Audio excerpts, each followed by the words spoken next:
जखडबंद पायातील साखळदंड तटातट तुटले, तू ठोकताच दंड, झाले गुलाम मोकळे, भीमा तुझ्या जन्मामुळे, भीमा तुझ्या जन्मामुळे, उद्धरली कोटी कोटी कुळे, भीमा तुझ्या जन्मामुळे. परमपूज्य डॉक्टर बाबासाहेब आंबेडकर यांची आज जयंती म्हणजे 14 एप्रिल. या 14 एप्रिलच्या निमित्तानं सर्वांना मी लाख लाख शुभेच्छा देतो.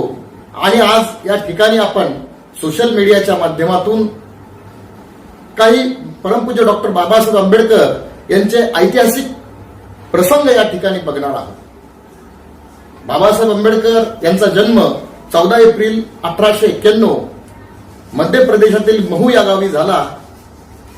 बाबासाहेबांचं बालपण आणि त्या काळची ती परिस्थिती याचा जर आपण आढावा घेतला तर मित्र लक्षात येईल की बाबासाहेब आंबेडकरांचा जेव्हा जन्म झाला होता तेव्हा ही सामाजिक या ठिकाणी सामाजिक व्यवस्था कशी होती तर या ठिकाणी जातीयता होती, जातीभेद पाळला जात होता आणि चतुर्वर्गीय व्यवस्था होती. म्हणजेच त्या काळामध्ये ब्राह्मण, क्षत्रिय, वैश्य आणि शूद्र अशा पद्धतीची सिस्टीम त्या काळामध्ये अस्तित्वात होती. म्हणजेच ब्राह्मणांना त्यावेळेस शिकण्याचा, शिकवण्याचा आणि सर्वच अधिकार होते. त्याच पद्धतीने क्षत्रियांना शस्त्र बाळगण्याचा आणि वाचण्याचा अधिकार होता.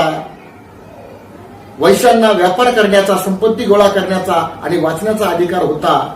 तर शूद्रांना या ठिकाणी कोणतेही अधिकार नव्हते, ते अधिकार वंचित होते. अशा सिस्टीम मध्ये बाबासाहेबांचं बालपण गेलेलं आहे. मित्रांनो, बाबासाहेबांना जातीचे चटके बसलेले आहेत. आणि या परिस्थितीमध्ये ज्यावेळेस बाबासाहेब शाळेमध्ये गेले त्या काळामध्ये बाबासाहेबांना शाळेच्या बाहेर बसून शिकावं लागलं. इतकं दुर्दैव त्या काळामध्ये या जातीवादी व्यवस्थेनं तयार केलेलं होतं. बाबासाहेब आंबेडकर जेव्हा शाळेत जायचे तेव्हा त्यांना शाळेच्या बाहेर बसावं लागलं आणि शाळेच्या बाहेर बसून त्यांना शिक्षण घ्यावं लागलं. अशा कठीण परिस्थितीमध्ये बाबासाहेबांचं बालपण गेलेलं आहे. बाबासाहेबांचं शिक्षण या ठिकाणी या देशातलं पूर्ण झाल्यानंतर बाबासाहेब विदेशामध्ये गेले. विदेशामध्ये त्यांनी त्यांचं संपूर्ण शिक्षण पूर्ण केलं आणि पुन्हा त्या भारतामध्ये ते आलेले आहेत. मित्रांनो, या दरम्यान त्यांना काही मंडळींनी विदेशी शिक्षणासाठी मदत केली. त्यामध्ये सयाजीराव गायकवाड साहेब यांनी देखील बाबासाहेबांना मदत केलेली आहे. मित्रांनो, आणि त्यांच्या मदतीवरच, शाहू महाराजांच्या मदतीवरच बाबासाहेब आपलं काही मिशन चालवू शकले. बाबासाहेब आंबेडकर ज्यावेळेस या भारतामध्ये आले त्यावेळेसचा मी ऐतिहासिक प्रसंग तुम्हाला या ठिकाणी सांगणार आहे. जेव्हा एक अस्पृश्यातला माणूस, अनुसूचित जातीमधला माणूस उच्च शिक्षण घेऊन या देशामध्ये येतो त्यावेळेस इथल्या अस्पृश्यामध्ये एक जाणीव निर्माण होते की आपल्यातलाच एक उच्च शिक्षित होऊन या ठिकाणी या देशामध्ये आलाय तर आपलं एक आद्य कर्तव्य आहे की आपण अशा तरुणाचा आपण सत्कार केला पाहिजे. त्यावेळेस महात्मा गांधी या ठिकाणी उपस्थित राहिले आहेत. मित्रांनो, गांधीजी या ठिकाणी उपस्थित राहिले आणि त्यांनी खुनशी पद्धतीने बाबासाहेबांना काही प्रश्न विचारलेले आहेत. तर गांधीजींनी प्रश्न केला की बाबासाहेब, मी तुमच्या समाजासाठी पंचा गुंडाळून राहत आहे आणि जोपर्यंत या अस्पृश्य आणि हरिजन समाजाला त्यांच्या अंगाला अंग भरून कपडा मिळणार नाही तोपर्यंत मी कपडे घालणार नाही, वस्त्रत्याग केलेला आहे, असा संकल्प मी केला आहे. मात्र आपण तर सूट बूट आणि टाय कोटामध्ये आला आहात, याचं कारण याचं उत्तर मला कळू शकेल का? अशा पद्धतीनं गांधीजींनी बाबासाहेबांना विचारलेलं आहे. त्या वेळेस परमपूज्य डॉक्टर बाबासाहेब आंबेडकरांनी गांधीजींनी जो प्रश्न केला होता त्या प्रश्नाचं त्यांना माहीत होतं की हा जो प्रश्न आहे हा जाणीवपूर्वक मला विचारला गेलेला प्रश्न आहे, हा जातीयवादातून विचारलेला प्रश्न आहे. त्यावेळेस बाबासाहेब आंबेडकरांनी त्याच पद्धतीला तोडीस-तोड उत्तर या ठिकाणी दिलेलं आहे.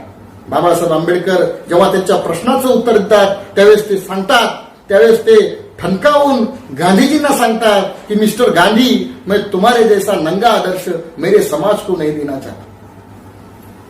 माझ्या समाजातल्या प्रत्येक अस्पृश्य लोकांना वाटावं की आपल्यातला जर एक व्यक्ती जर उच्च शिक्षण घेऊन बॅरिस्टर होऊन समाजासाठी काम करणार असेल तर आपण ही काम केलं पाहिजे, आपण ही उच्च शिक्षण घेतलं पाहिजे, ही प्रेरणा अस्पृश्य लोकांना मिळावी म्हणून बाबासाहेब आंबेडकरांनी अशा पद्धतीचं उत्तर गांधीजींना दिलेलं आहे. मित्रांनो, हे होत असताना बाबासाहेब आंबेडकरांचा एक ऐतिहासिक प्रसंग या ठिकाणी दुसरा प्रसंग असा आहे की जेव्हा महाडचा सत्याग्रह होता त्या काळामध्ये महाडच्या सत्याग्रहामध्ये जर सांगायचं तुम्हाला झालं तर त्या ठिकाणी 14 तळ्याचं जे पाणी आहे ते अस्पृश्यांना पिऊ दिलं जात नव्हतं. अशा या परिस्थितीमध्ये बाबासाहेबांनी सांगितलं की आम्ही माणसं आहोत, तुम्ही माणसं आहात, तुम्हाला कसा त्या 14 तळ्यात पाणी पिण्याचा अधिकार आहे तसा आम्हाला देखील आहे. म्हणून बाबासाहेब आंबेडकरांनी 14 तळ्याचा सत्याग्रह सुरू केला आणि त्या काळामध्ये जो अधिकार या ठिकाणी मित्र हो, जो अधिकार जनावर, ढोर आणि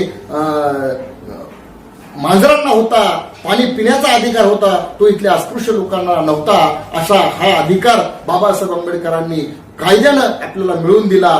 त्या 14 तळ्याचं पाणी बाबासाहेबांनी पिलेलं आहे आणि आपल्याला देखील पाजलेलं आहे. मित्रांनो, अशा पद्धतीचा समतेचं आंदोलन, समानतेचं आंदोलन बाबासाहेबांनी या ठिकाणी या देशामध्ये चालवले आहे. हा एक महत्वाचा प्रसंग या ठिकाणी मला तुम्हाला सांगावासा वाटतो. दुसरा एक प्रसंग सांगत असताना नाशिकमध्ये काळाराम मंदिराचा सत्याग्रह जेव्हा सुरू होता तेव्हा हजारो अस्पृश्य लोक काळाराम मंदिरासाठी दर्शनासाठी जात असताना काही ब्राह्मण मंडळी समोरून आली आणि बाबासाहेबांचा त्यांनी रस्ता अडवला आणि त्या ब्राह्मण पंडितांनी देखील बाबासाहेबांना काही प्रश्न या ठिकाणी विचारलेले आहेत. त्यामध्ये त्यांनी विचारलं की बाबासाहेब, तुम्ही तर ईश्वर मानत नाहीत, मग हा सत्याग्रह कशासाठी करता आहात? तेव्हा बाबासाहेब आंबेडकरांनी त्यांना उत्तर दिलं होतं की हे ब्राह्मण पंडित हो, मी माझ्या समाजाला मला हे दाखवायचं आहे की तुम्ही काळारामाचं दर्शन घेतल्याने तुम्हाला देव मिळणार नाही आणि हे पंडित हो, तुम्हाला देखील मला दाखवायचं आहे की आमचे लोक हे मंदिरात गेले नाही, तुमचा देव काही बातणार नाही. अशा पद्धतीचं उत्तर बाबासाहेब आंबेडकरांनी त्या काळामध्ये या ब्राह्मण पंडितांना दिलेलं होतं. मित्रांनो, बाबासाहेब आंबेडकरांनी फार कष्टानं या ठिकाणी हे भारतीय संविधान लिहिलेलं आहे. मित्रांनो, बाबासाहेब आंबेडकरांना संविधान सभेत जाण्यासाठी खूप अडवणूक झाली, त्यांना या ठिकाणी जाऊ दिलं जात नव्हतं. परंतु बाबासाहेब आंबेडकरांना इतका बुद्धिवान व्यक्ती या देशामध्ये नव्हता. पर्यायी त्यांना बाबासाहेबांना भारतीय राज्यघटनेच्या मसुदा कमिटीमध्ये घ्यावं लागलं आणि त्यावेळेस बाबासाहेबांनी 2 वर्ष 11 महिने 18 दिवस असा कालावधी या भारतीय राज्यघटनेला लागला आणि बाबासाहेब आंबेडकरांनी या देशाचं जे संविधान आहे एका अस्पृश्य समाजातील महार जातीतील जन्मलेल्या परमपूज्य बाबासाहेब आंबेडकरांनी या विशाल अशा भारत देशाचं जे भारतीय संविधान आहे ते लिहिलं आहे. या गोष्टीचा मला देखील गर्व आहे आणि प्रत्येक देशातल्या प्रत्येक अस्पृश्य, दलित, बहुजन नागरिकांना गर्व असला पाहिजे की या देशाचं संविधान बाबासाहेब आंबेडकरांनी लिहिलं आहे. बाबासाहेब आंबेडकरांना जातीचे चटके भाजलेले आहेत. बाबासाहेबांना वेळोवेळी अपमान सहन करावा लागलेला आहे. परंतु या गोष्टी न जुमानता बाबासाहेबांनी उभ्या आयुष्यामध्ये आपल्या अस्पृश्याच्या उन्नतीसाठी, उद्धारासाठी नेहमी ते काम करत राहिले आणि त्याचा आउटपुट असा झाला की या देशामध्ये सामाजिक समतेची आणि न्यायाची लढाई बाबासाहेबांनी आपल्याला दाखवलेली आहे. मित्रांनो, बाबासाहेबांचे काही प्रेरणादायी संदेश आपण या ठिकाणी समजून घेतले पाहिजे. ते प्रेरणादायी संदेश काय आहे आपण समजून घेतले पाहिजे. ते प्रेरणादायी संदेश या पद्धतीने आहेत की बाबासाहेब आंबेडकरांनी सांगितलं, शिका, संघटित व्हा आणि संघर्ष करा. आपण हे जीवनामध्ये अंगीकारलं पाहिजे. आपण शिकलं पाहिजे, संघटित झालं पाहिजे आणि अन्यायाविरोधात बंड केलं पाहिजे, म्हणजे संघर्ष केला पाहिजे. हे देखील मूळ मंत्र बाबासाहेबांनी आपल्याला दिला. बाबासाहेब आंबेडकरांनी आपल्यावर आपण अन्याय सहन करू नये म्हणून बाबासाहेबांनी आपल्याला एक महत्वाचा संदेश या ठिकाणी दिला आहे. बाबासाहेब म्हणतात, गुलामाला गुलामाची जाणीव करून द्या म्हणजे तो बंड करून उठेल. अशा पद्धतीचा संदेश देखील बाबासाहेबांनी आपल्याला दिलेला आहे. तसेच बाबासाहेबांनी आपल्याला सांगितलंय की 100 दिवस शेळी होऊन जगण्यापेक्षा 1 दिवस वाघ होऊन जगलं पाहिजे. कारण त्यांनी सांगितलं की शिकार इथं शेळीची होते, वाघाची होत नाही. म्हणून तुम्ही 1 दिवस का होईना पण वाघ होऊन जगलं पाहिजे. 100 दिवस शेळी होऊन जगणं हे मला योग्य वाटत नाही, म्हणून एक दिवस तुम्ही वाघ होऊन जगलं पाहिजे. तुमचा स्वाभिमान तुम्ही जागा केला पाहिजे. अशा पद्धतीने बाबासाहेबांनी आपल्याला संदेश दिलेला आहे. मित्रांनो, बाबासाहेब आंबेडकरांनी या ठिकाणी शिक्षित तरुणांना सांगितले की तुम्ही शिक्षणामुळे तुमची प्रगती होणार आहे, म्हणून तुम्ही शिक्षणामध्ये स्पर्धा केली पाहिजे.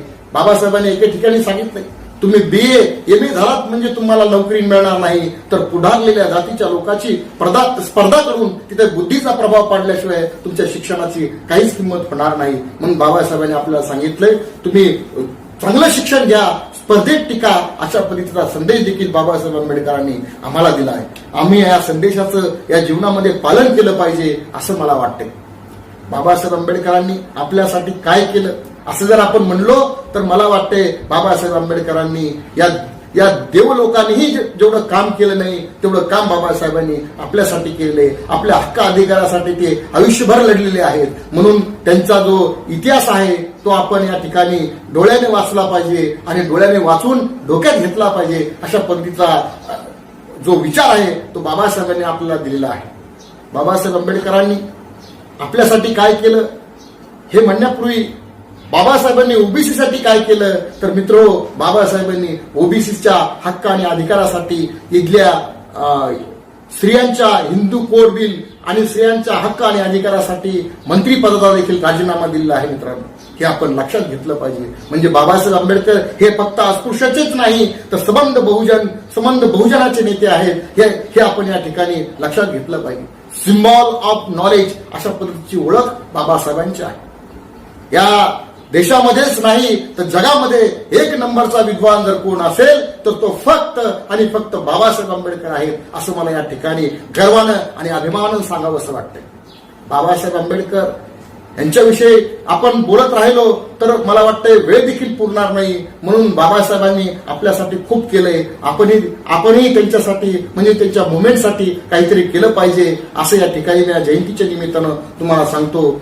आणि शेवटी जब तक सूरज चांद रहेगा बाबा तेरा नाम रहेगा, मोजता येत नाही जगाच्या मापानं असं दिलेलं आहे बापाच्या त्या बापानं. अशा पद्धतीचं मी या ठिकाणी बोलतो आणि थांबतो. सर्वांना क्रांतिकारी जय भीम.